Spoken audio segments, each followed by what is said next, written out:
રાજ્ય સરકારે શાળામાં શનિવારે બેગલેસ ડે રાખવાની જાહેરાત કરી છે, જેનો બાળકોને ભાર વીમાનું ભણતર મળે તેવો પણ આશય છે। જે અંતર્ગત ઝી 24 કલાકે સુરતમાં રિયાલિટી ચેક કર્યું। સુરતની શાળામાં બેગલેસ સેટરડેનો અમલ થઈ રહ્યો છે।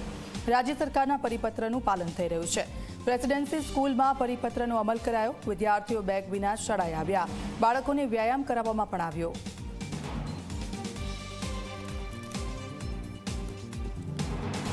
ભાર વગરનું ભણતર અને બાળકોનો શારીરિક અને માનસિક વિકાસ થાય તે માટે રાજ્ય સરકાર દ્વારા મહત્વનો નિર્ણય કરવામાં આવ્યો છે, જેમાં પ્રાથમિક શાળામાં ભણતા જે વિદ્યાર્થીઓ છે તે શનિવારે બેગ વગર આવશે અને ખાસ કરીને શાળાના જે સંચાલકો છે તે બાળકોને વ્યાયામ અને યોગ પણ શીખવાડશે। ત્યારે ઝી 24 કલાકની ટીમ રિયાલિટી ચેક કરવા માટે આવી પહોંચી છે સુરતની પ્રેસિડેન્સી સ્કૂલમાં, જ્યાં વિદ્યાર્થીઓ અહીં બેગ વગર આવ્યા છે કે કેમ તે અંગે ચકાસણી હાથ ધરવામાં આવી। ત્યારે વિદ્યાર્થીઓ અહીં સ્કૂલ બેગ વગર આવ્યા છે અને ખાસ કરીને આ જે વિદ્યાર્થીઓ છે તેને વ્યાયામ અહીં શીખવાડવામાં આવી રહ્યા છે। ત્યારે આપણી સાથે શાળાના આચાર્ય જોડાયા છે।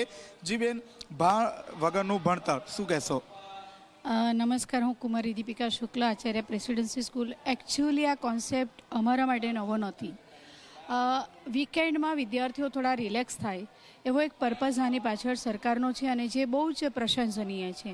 એકચ્યુઅલી શનિવારે શાળાનો સમય દરેક શાળાઓ થોડો ઓછો જ રાખતી હોય છે, પણ એમાં જો બુક્સનું ભારણ વધારે હોય તો એને ઓછા પીરિયડમાં વધારે પડતું બધું લાવવાનો એક બોજો રહેતો હોય છે। પણ અમે તો એ કોન્સેપ્ટમાં શરૂઆતથી જ છે કે શનિવારે ઘણું ખરું શારીરિક શિક્ષણ, યોગા, રમતગમતની પ્રવૃત્તિઓ, સ્કેટિંગ, કરાટે, એરોબિક્સ જેવી પ્રવૃત્તિઓમાં જ મહદઅંશે જોડાયેલા હોય છે। એ ઉપરાંત ચિત્રકામ અને કોમ્પ્યુટર જેવા વિષયો મૂકવાથી બાળકોને દફતરનો બોજ ઓછો લાગે છે। બીજું, સ્કૂલ બેગ નહીં લાવશે એવું તો નહીં બને, કારણ કે વોટર બેગ, લંચ બોક્સ અને રેઇનકોટ આ સિઝનમાં કે શિયાળો હોય તો સ્વેટર લાવે, પણ બુક્સ નહીં લાવે। એટલે બુક્સ વગર વિદ્યાર્થીઓ આવે અને ફિઝિકલ એક્ટિવિટીમાં સતત પ્રવૃત્ત રહે એ જરૂરી છે, કારણ કે આજે બાળકો ઘરે રમવાનું ભૂલી ગયા છે। પેરેન્ટ્સે એટલે એટલો સમય બાળકોને આપ્યો જ નથી કે બાળક શાળાએથી ઘરે ગયા પછી કંઈક રમી શકે કે ફિઝિકલ એક્સરસાઇઝ કરી શકે। સો શાળાની જવાબદારી અંતિમ તબક્કે તો આવે છે અને એનો શાળાએ સ્વીકાર કર્યો છે। સરકારશ્રીના આ પગલાંને હું પ્રશંસનીય ગણાવું છું।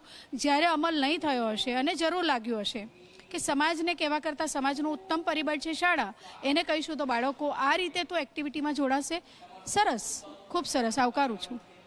જી, અહીં જોઈ રહ્યા છો શાળાના જે સંચાલક છે તે રાજ્ય સરકારના જે નિર્ણય છે નિર્ણયને આવકારી રહ્યા છે। મહત્વની વાત છે કે રાજ્ય સરકાર દ્વારા જે બાળકો અભ્યાસ કરી રહ્યા છે આ બાળકોનો શારીરિક અને માનસિક જે વિકાસ છે તે વિકાસ થાય તે માટેના પ્રયાસો અહીં કરવામાં આવી રહ્યા છે। આપ જોઈ શકો છો વહેલી સવારે જ્યારે બાળકો અહીં આવ્યા ત્યારે યોગ અને વ્યાયામ જે છે તે તેમને શીખવાડવામાં આવી રહ્યા છે। અલાયદું જે શિક્ષકો છે તેમની ફાળવણી પણ કરવામાં આવી રહી છે।